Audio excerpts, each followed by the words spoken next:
हाय student. मैं Devesh Chaudhary BA second year history subject के साथ फर्स्ट पेपर में आप लोगों के सामने उपस्थित हूँ। जैसा पिछले 2-3 दिनों से नेपोलियन को पढ़ाया जा रहा है, नेपोलियन का चैप्टर काफ़ी बड़ा चैप्टर है, एग्ज़ाम के दृष्टिकोण से काफ़ी इम्पॉर्टेंट है, इसलिए थोड़ा ज़्यादा लंबा समय लग रहा है इसमें। लेकिन इसमें जो प्रत्येक डेट है, प्रत्येक जो टॉपिक है, पॉइंट है, उसको बहुत ध्यान से पढ़िएगा, क्योंकि इससे एग्ज़ाम में क्वेश्चन पूछे जाते हैं। इसलिए जो एग्ज़ाम में क्वेश्चन पूछे जाते हैं, इस दृष्टिकोण से मैंने नेपोलियन के सुधारों के बारे में पढ़ाया था कि नेपोलियन ने प्रमुख रूप से कौन कौन से सुधार किए, वे सुधार क्या क्या थे। देखिए, नेपोलियन के जो सुधार रहे हैं, मैंने नेपोलियन के लगभग सभी सुधारों को बताया था और सभी सुधारों को पढ़ाया था।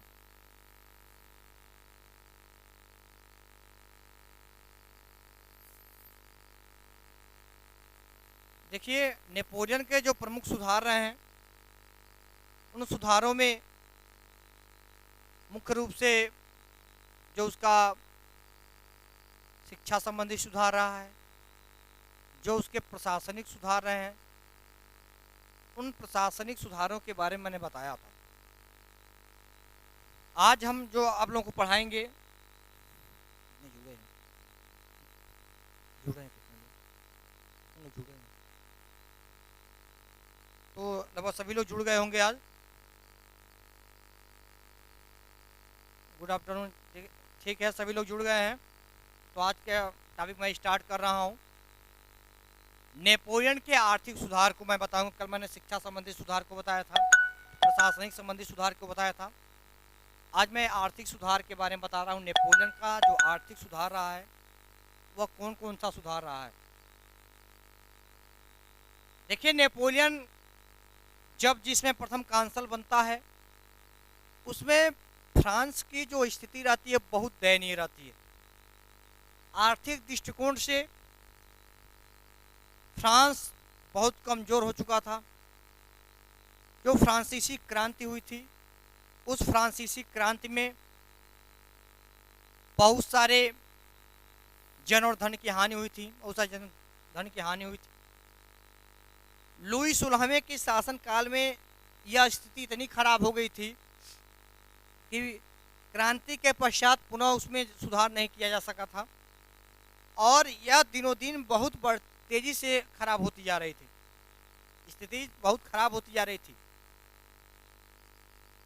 डायरेक्टरी के शासन में फ्रांस की आर्थिक स्थिति किसी प्रकार का सुधार नहीं हुआ। सभी लोग जानते हैं कि जब डायरेक्टरी के शासन की स्थापना होती है 95 में, तो 95 में डायरेक्टरी के शासन की स्थापना होती है, जो संपूर्ण जिम्मेदारी कुछ लोगों को सौंप दी जाती है, लेकिन उसके बाद कोई सुधार नहीं होता है। लेकिन जब प्रथम कांसल 1799 ईस्वी में नेपोलियन बनता है, तो यह आर्थिक क्षेत्र में सुधार पर ध्यान देता है, क्योंकि जो राजस्व का जो स्रोत था, जो आय का जो स्रोत था, राज्य का जो इनकम जिससे होता था, वह केवल आर्थिक क्षेत्र से ही होता था, और स्पेशली व्यापार एवं वाणिज्य के माध्यम से। सबसे बड़ी जो समस्या थी उस समय, वह यह थी जो कर वसूल करने की जो व्यवस्था थी, जो कर वसूल की जाती थी, कर वसूल करने की जो कर वसूल की जाती थी, वह कार्य पहले प्रांतीय स्थानीय स्तर पे होते थे। लेकिन नेपोलियन ने कहा कि जो स्थानीय स्तर पे जो लगान को वसूल करने का जो काम होता है, यह ठीक नहीं है। इससे नुकसान भी है, किसानों को भी नुकसान है और शासन व्यवस्था को भी नुकसान है, क्योंकि लगान पूरी तरीके से केंद्र तक नहीं पहुंच पाती। सारी शासन व्यवस्था केंद्रीय सरकार को सौंप दी गई। जो केंद्र होगा वही लगान को वसूल करने का काम करेगा, उसी के ऊपर उत्तरदायित्व सौंप दिया गया। ऐसे लोग जो बेरोजगार थे, जिनके पास कोई रोजगार के संसाधन नहीं थे, उनको रोजगार दिलाने का प्रबंध किया गया। इसके लिए एक अलग से रजिस्टर बनाया गया और यह देखा गया कितने ऐसे लोग हैं जो बेरोजगार हैं, उन लोगों के लिए क्या क्या रोजगार के प्रबंध होने चाहिए, उनके लिए भोजन का प्रबंध कैसे होगा। इन व्यवस्थाओं पर पहली बार ध्यान देने का काम नेपोलियन ने किया। फ्रांस की स्थिति और मजबूत कैसे हो, फ्रांस एक शक्तिशाली राष्ट्र कैसे बने, इसके लिए नेपोलियन ने बैंक ऑफ फ्रांस की स्थापना किया। बैंक ऑफ फ्रांस की स्थापना किया। बैंक ऑफ फ्रांस की स्थापना करने के पीछे उद्देश्य क्या था उसका? नेपोलियन ने फ्रांस में जो भी आय और व्यय हो रहा था, जो भी फालतू में खर्चे अनावश्यक रूप से हो रहे थे, उस पर प्रतिबंध लगा दिए। कहा कि कोई ऐसे अनावश्यक खर्चे नहीं होंगे जो जरूरी नहीं है। किसानों को लगान जो देते हैं किसान, अगर उनकी स्थिति अच्छी नहीं है, वे खेती नहीं कर पाते हैं, उनके पास पैसे नहीं हैं, तो इसके लिए उसने बैंक की स्थापना की, ताकि बैंक से किसान कर्ज लेकर के खेती करेंगे और फिर जैसे ही अन्न का उत्पादन हो जाएगा बेच करके फिर उसमें जमा कर देंगे। इससे फ्रांस का भी विकास होगा और जो किसान हैं, किसानों को भी लाभ मिलेगा। बैंक का जो आय होगा उसमें वृद्धि होगी। इसके लिए उसने बैंक ऑफ फ्रांस की स्थापना की। साथ ही साथ व्यापार एवं वाणिज्य के विकास के लिए नेपोलियन ने सबसे पहले ध्यान दिया। नेपोलियन जानता था कि अगर फ्रांस का विकास हो सकता है तो केवल खेती से ही नहीं हो सकता है, केवल किसान ही नहीं कर सकते हैं कि किसान खेती करें विकास होगा, नहीं। व्यापार एवं वाणिज्य का जब तक विकास नहीं होगा तब तक किसी भी तरीके से फ्रांस डेवलप नहीं करेगा। और इसके लिए नेपोलियन ने एक अलग नीति अपनाई, एक अलग व्यवस्थाओं पर ध्यान दिया और 1502 ईस्वी में चैम्बर ऑफ कॉमर्स की स्थापना की।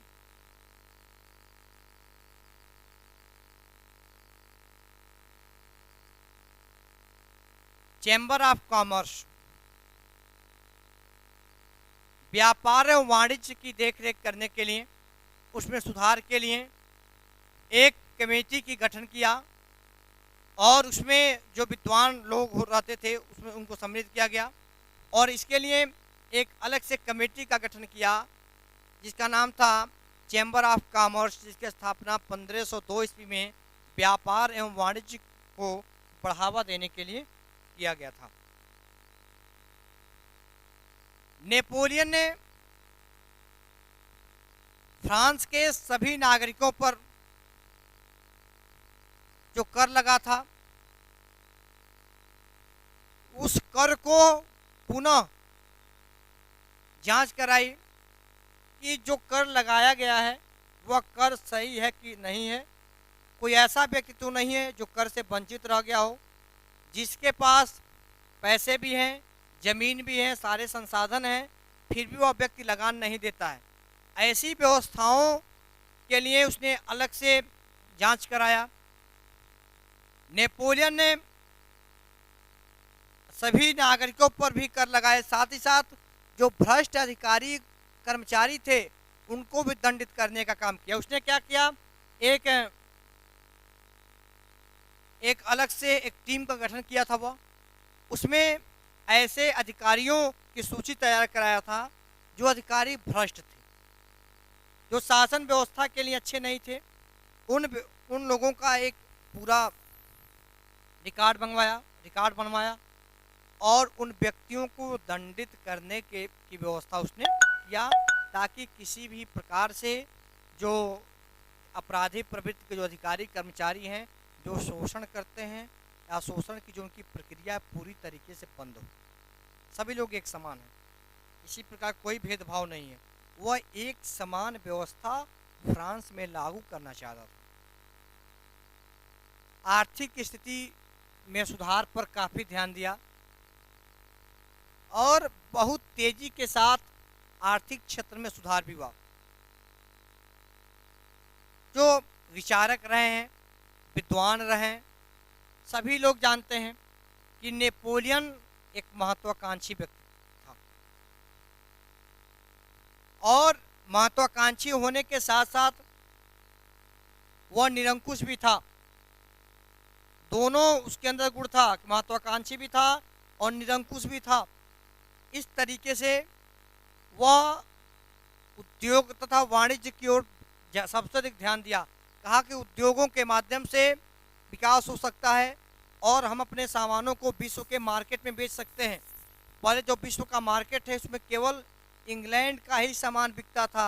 इंग्लैंड जिसका अधिकार भारत पे रहा है, भारत के साथ साथ विश्व के 190 देशों पर 92 देशों पर उसका अधिकार रहा है और उतने बड़े मार्केट को एक देश का एकाधिकार आ गया है। तो इसने सोचा कि अगर हम उद्योगों का विकास करेंगे, वाणिज्य का विकास करेंगे, तो हम भी विश्व के मार्केट में अपने सामानों को बेच सकते हैं, जिससे अधिक से अधिक मात्रा में राजस्व की प्राप्ति होगी और हमारा देश और आगे बढ़ेगा, डेवलप करेगा। अगर विकास करना है तो इसके लिए सड़कें अच्छी होनी चाहिए। यातायात के साधनों पर भी उसने ध्यान दिया। उसने कहा कि व्यापार जो होगा वो किस मार्ग से होगा, सड़क से होंगे, तो सड़कें अच्छी होनी चाहिए। इस पर उसने विशेष ध्यान दिया। जो किसान जो लगान देता है, वह खेती करता है, जब सूखा पड़ता है तो वह किसान लगान नहीं दे पाता है, भूखमरी की स्थिति पैदा हो जाती है, अकाल पड़ जाता है। ऐसे कंडीशन में उसने बहुत सारे नहरों को खुदवाने का काम किया। उसने बहुत सारे नहरों को खुदवाया ताकि किसानों के खेतों तक पानी आसानी से पहुंच सके और किसान भी समझे कि जो शासक है वह हमारे लिए कुछ कर रहा है। अगर किसान ऐसा सोचता है तो किसी भी कंडीशन में वो विद्रोह नहीं करेगा। अगर उसको सुविधाएं प्राप्त नहीं होंगी कि वो लगान देगा, तो ऐसे कंडीशन में उसके मन में शासन व्यवस्था के प्रति द्वेष की भावना उत्पन्न हो सकती है और वह विद्रोह कर सकता है। बहुत सारे बंदरगाह बनाए गए। बंदरगाहों के माध्यम से व्यापार दूसरे देशों के साथ होने लगे। जो बंदरगाह जहाँ पे पानी के जहाज़ों से जो भी सामानें होती हैं वह दूसरे देश से आती हैं और यहाँ के सामानें बंदरगाहों से होकर के जाती हैं। तो बहुत सारे बंदरगाहों का निर्माण भी इसने कराया ताकि जल मार्ग से भी व्यापार होता रहे। तो जल मार्ग पर व्यापार के लिए बंदरगाहों का निर्माण भी इसने कराया।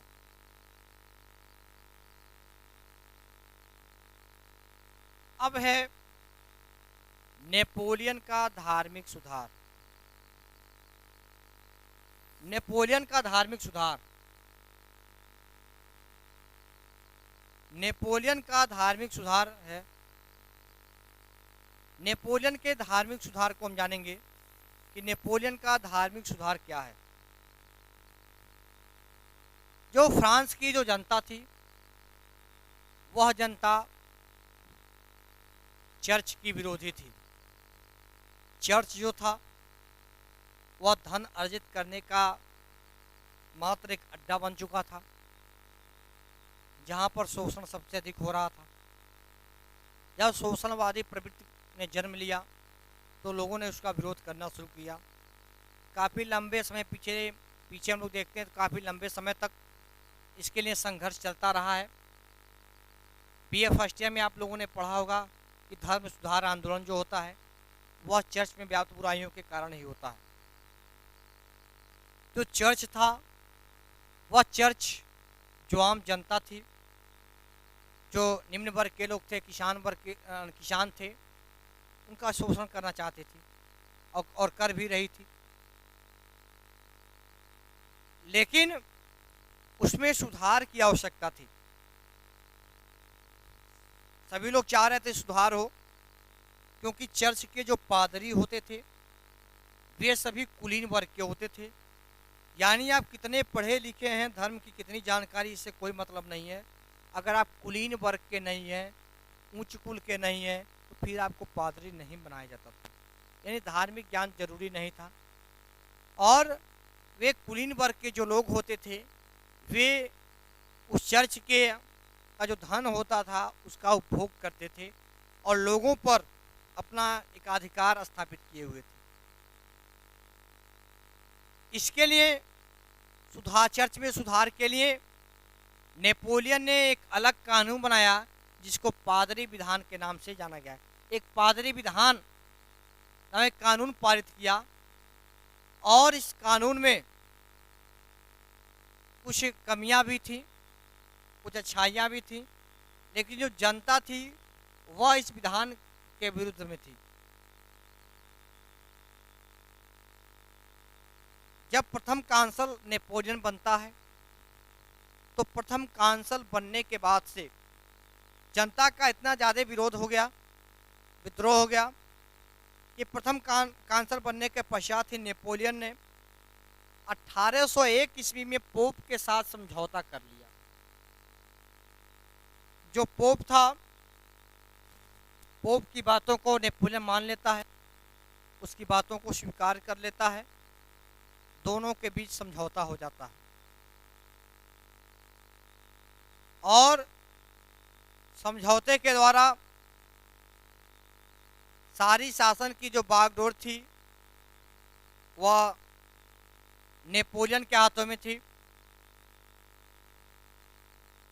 और लेकिन यह था कि बिना जो पोप था, पोप की सहमति के शासन करना भी संभव नहीं था, क्योंकि पोप की बातों को लोग सबसे अधिक मानते थे, क्योंकि वो धार्मिक गुरु होता था।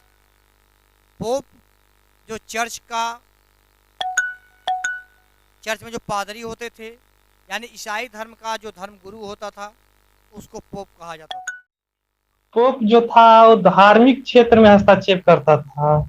देखिए, यही तो मैं हाँ बता रहा भैया। हूँ। पहले जो पोप थे केवल धार्मिक क्षेत्र में हस्तक्षेप कर रहे थे, लेकिन जो पोप था उसका अधिकार राजनीतिक क्षेत्रों में बढ़ता चला गया था। इसलिए क्योंकि नेपोलियन समझ गया था कि जो पोप है, पोप का अधिकार राजनीतिक क्षेत्रों में न रहे, केवल धार्मिक क्षेत्रों तक ही सीमित रहे, अतः उसने क्या किया, उसके साथ समझौता कर दिया। समझ रहे हैं? क्योंकि वह नहीं चाहता था कि अगर राजनीति के क्षेत्र में भी वह हस्तक्षेप करने लगेगा तो फिर हमारी शासन व्यवस्था को चलाना संभव नहीं रहेगा। इसलिए पोप केवल धार्मिक क्षेत्रों में हस्तक्षेप करे, इसके लिए उसके साथ उसने क्या किया, समझौता कर लिया। क्यों नहीं सर, उसको दमन कर दिया गया पोप को। अभी आगे करेगा, मैं बता रहा हूँ ना। अभी जब उसके गृह नीति के अंतर्गत जब मैं पढ़ाऊंगा तो उसमें आगे अभी पढ़ेंगे वो। अभी आओ, केवल प्रथम हाँ कांसल सर। के बनने के बाद उसका सुधार मैं बता रहा हूँ कि जब प्रथम कांसल 1799 ईस्वी में बना तो उस समय वह क्या क्या सुधार किया, मैं उसको बता रहा हूँ। ठीक है ना? जब आगे जब बताऊंगा तो उसने किस तरीके से ठीक है उसका सर। दमन हुआ, क्या उसको बाद में है। अभी केवल प्रथम लेकिन क्या कांसल। जी, लेकिन कहे थे आप सर जी पढ़ने के लिए किताब हम पढ़ लिए। अब भारत की इतिहास नहीं पढ़ाएंगे? नहीं, भारत का ही पढ़ाएंगे। जैसे नेपोलियन को मैं समाप्त कर दूंगा तो सीधे मैं सेकेंड पेपर पे आऊँगा। ठीक है, परेशान मत होइए। ठीक है, जैसे नेपोलियन खत्म हो जाएंगे 2-3 दिन के अंदर तो मैं सीधे सेकेंड। चलिए आगे हम बढ़ते हैं। नेपोलियन ने पोप के साथ जो संधि कर लिया और अपने अधिकारों को सुरक्षित रख लिया अपने राजनीतिक महत्वाकांक्षा के लिए। लेकिन यह भी था, उसका कहना था कि यदि पोप पहले से न होता तो वह इस अवसर के लिए समझिए कि समस्या नहीं बनना पड़ता। और जो समस्या थी वह समस्या पोप को लेकर के ही थी। समझ में आया? यानी उसका कहना था कि यदि पोप पहले से न होता तो इस अवसर के लिए पोप बनना पड़ता। यानी पूरी तरीके से जो व्यवस्थाएं हैं वो किसके अधीन थी? राजा के अधीन थी, यानी कह सकते हैं शासक के अधीन थी।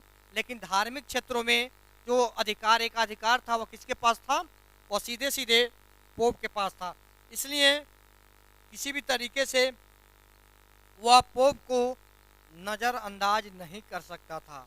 इसलिए पोप की बातों को भी मानना उसके लिए जरूरी था। समझ में आ गया? या तो धार्मिक क्षेत्र में कह सकते हैं, धार्मिक क्षेत्र में पोप का ही वर्चस्व था और पोप की बात को मानने के लिए नेपोलियन को बाध्य होना पड़ा, ताकि लोगों की विचारधारा जो थी, वह जो भी आस्था थी, वह पोप के समक्ष थी। इसलिए पोप को साथ लेकर के चलना भी इसने जरूरी समझा। चलिए आगे बढ़ते हैं हम। और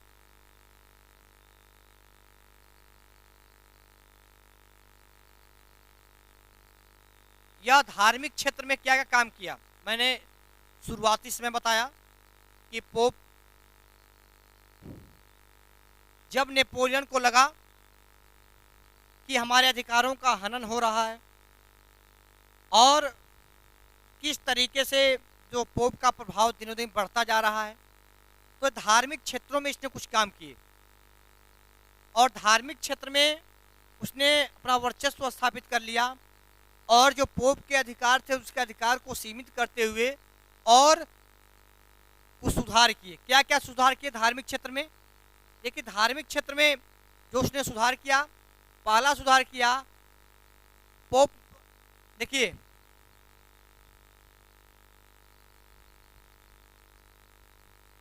जो पोप ने चर्च की जब्त की गई संपत्ति तथा भूमि पर से अपना अधिकार त्याग दिया। पहला सुधार हुआ। यह दबाव में हुआ। किसके दबाव में? नेपोलियन के दबाव में हुआ। पहले पोप था, जो पोप का ही जो अधिकार था वह चर्च पर था और चर्च की जो जब्त की गई जो संपत्तियां थीं, उन संपत्तियों पर से, भूमि पर से जो अधिकार था, वो कहा कि अब इस पर कोई मेरा अधिकार नहीं रहेगा। यानी पोप ने अपना चर्च पर से और जब्त की गई संपत्तियों पर से, भूमि पर से अपने अधिकारों को त्याग दिया। उसके बाद निजी संस्थाओं पर राज्य का नियंत्रण स्वीकार किया गया। जो निजी संस्थाएं हैं, यानी जो प्राइवेट सेक्टर की संस्थाएं हैं, उस पर राज्य का अधिकार। अब देखिए, पहले राज्य का अधिकार नहीं होता था, देखिए, लेकिन दो चीज़ें थीं। जो शिक्षण संस्थाएं थीं वह जो राज्य के द्वारा बनाई गई थी उस पर राज्य का नियंत्रण रहेगा, लेकिन जो व्यक्तिगत संस्थानें हैं उस पर व्यक्तिगत लोगों का अधिकार रहेगा। इसलिए जो शिक्षा संस्थान है उस पर केवल राज्य का नियंत्रण ही स्वीकार किया गया पूरी तरीके से, क्योंकि शिक्षा को अनिवार्य बना दिया नेपोलियन ने और कहा शिक्षा पर केवल राज्य का अधिकार होना चाहिए। राज्य की आज्ञा के बिना एक और नियम बनाया गया कि राज्य की आज्ञा के बिना कोई पादरी देश से बाहर आ जा नहीं सकता है और जो बिशप होंगे पोप से पत्र व्यवहार नहीं कर सकते हैं। पादरियों को राज्य के प्रति भक्ति की शपथ लेना अनिवार्य कर दिया गया।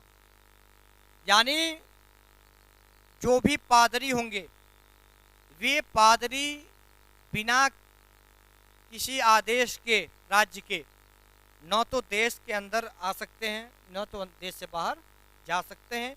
देश की सुरक्षा के दृष्टिकोण से नेपोलियन ने इसको अनिवार्य बना दिया। बिशप परस्पर, देखिए, पत्र व्यवहार जो होंगे पोप के साथ, बिशप के साथ और पादरी के साथ, यह पत्र व्यवहार नहीं कर सकते हैं। पत्र व्यवहार करने के लिए आज्ञा लेना जरूरी है कि पत्र में क्या लिख रहे हैं, किस उद्देश्य से लिख रहे हैं। जो पादरी वर्ग के लोग होंगे उन लोगों को यह शपथ लेना पड़ेगा कि वे देश के, उनके अंदर राष्ट्रवादी विचारधारा है और उनके अंदर देशभक्ति है। इसकी शपथ लेना होगा, अन्यथा की दशा में उनके सारे अधिकारों को समाप्त करके उनको देश से बाहर निकाल दिया जाएगा। जो भी गिरजाघर होंगे सभी गिरजाघरों पर राज्य का अधिकार मान लिया गया। नेपोलियन ने या धार्मिक सुधार के अंतर्गत जो काम किया उसके अंतर्गत कि जो गिरजाघर पहले थे इस गिरजाघरों पर केवल पोप का अधिकार होता था, लेकिन अब इस पोप के अधिकार को समाप्त करते हुए सीधे उसको राज्य के अधीन कर दिया गया नेपोलियन के द्वारा। क्रांति के समय गिरफ्तार सभी पादरियों को मुक्त कर दिया गया। जो क्रांति हुआ था, क्रांति के समय में जितने भी पादरी थे उनको जो भी गिरफ्तार किया गया था, जेल में बंद कर दिया गया था, उन पादरियों को मुक्त कर दिया गया। जो भी ऐसे पादरी थे जो देश को छोड़ करके दूसरे देश में चले गए थे, उन पादरियों को पुनः अनुमति दे दी गई कि आप लोग देश अपने देश में लौट सकते हैं। यह सारे अधिकार नेपोलियन के समय में जो समझौता हुआ था उसके द्वारा दिया गया और धार्मिक क्षेत्र में सुधार किए गए। कैथोलिक धर्म को राजधर्म स्वीकार कर लिया गया। यह सबसे बड़ी विडंबना की बात है नेपोलियन के समय में, जिसको लेकर के काफ़ी लंबे समय तक संघर्ष हुआ। क्योंकि पोप था वह कैथोलिक धर्म से था, कैथोलिक धर्म को बढ़ावा दे रहा था, और नेपोलियन जो था वो भी कैथोलिक धर्म से था। इसलिए जो राज्य का धर्म होगा वह कैथोलिक धर्म होगा। और कैथोलिक चर्च को सार्वजनिक पूजा का अधिकार दे दिया गया। जो कैथोलिक चर्च होगा उस कैथोलिक चर्च में कोई भी जाकर के पूजा पाठ कर सकता है। इस प्रकार से यह जो अधिकार थे ये अधिकार दिए गए। इसको आपने पढ़ा। और जो चर्च था, चर्च को राज्य का एक अभिन्न अंग मान लिया गया कि चर्च जो होगा वह राज्य का एक अभिन्न अंग होगा। यानी धार्मिक दृष्टिकोण से भेदभाव किया गया। जो प्रोटेस्टेंट थे, प्रोटेस्टेंटों के साथ भेदभाव किया गया, क्योंकि धर्मनिरपेक्षता नहीं थी। जो पोप था, पोप के प्रभाव में कैथोलिक धर्म को राजधर्म घोषित किया गया और कैथोलिक चर्च को ही सार्वजनिक पूजा स्थल घोषित किया गया। इसलिए जो इस प्रकार से जो चर्च होगा वह राज्य का एक अभिन्न अंग मान लिया गया। नेपोलियन ने ऐसी व्यवस्थाएं की। जैसे मैं कल बताया था, कोई स्टूडेंट भी पूछा था, सिविल कोड। नेपोलियन ने फ्रांस में शासन व्यवस्था में सुधार के लिए जो कानून बनाए थे, किंतु कोई एक ऐसा कानून नहीं था जो सुधार कर सके। नेपोलियन ने इस व्यवस्था में सुधार की और इसके लिए एक कानून बनाया और इस कानून के द्वारा ही आगे सुधार किया गया। चूँकि नेपोलियन का यह कार्य उसकी महान सबसे बड़ी उपलब्धि रही है और यह जो नियम बनाया, चूँकि नेपोलियन ने बनाया, इसलिए इसको नेपोलियन संहिता के नाम से हम जानते हैं, जिसको नेपोलियन का कानून भी कहा जाता है। और नेपोलियन ने स्वयं इसके बारे में कहा भी था, घोषणा भी की कि मैं कानून का संग्रह, जो यह कानून बन रहा है, मेरी कानूनों का संग्रह यह मेरी विजयों से अधिक अस्थायी रहेगा। यानी जो मेरा विजय है और मेरा विजय कुछ समय के लिए रहेगा, लेकिन मेरे द्वारा जो कानून बनाया गया है यह कानून अधिक अस्थायी होगा और लंबे समय तक रहेगा। नेपोलियन ने एक सिविल कोड तैयार करने के लिए 1804 में एक समिति का गठन किया था, नियुक्ति भी की थी, और तमाम जो विधि के विशेषज्ञ थे, कानून को जानने वाले लोग थे, इनके लिए एक समिति का गठन किया और इस समिति में 4 महीने का समय लगा और 4 महीने के समय के पश्चात एक सिविल कोड तैयार हुआ और इसको नेपोलियन का सिविल कोड कहा जाता है। इसको नेपोलियन का सिविल कोड कहा जाता है। इस कार्य के लिए आधुनिक सरकार 15 वर्षों का समय लेती है। नेपोलियन ने वह कार्य 4 महीनों में कर दिया। यह संहिता फ्रांस के लिए वरदान प्रमाणित होगी। यह कथन फिशर ने कहा है, या फिशर का कथन है, यह एग्जाम में कई बार पूछा है कि किसने कहा है, फिशर का कथन किसने कहा है कि जिस कार्य के लिए आधुनिक सरकार 15 वर्ष का समय लेती है, नेपोलियन ने वह 4 महीने में कर दिखाया। यह संहिता फ्रांस के लिए वरदान प्रमाणित होगी। यह कथन फिशर ने कहा था, जो नेपोलियन के द्वारा जो कानून तैयार किया गया सिविल कोड, उसके उपलक्ष्य में कहा गया था।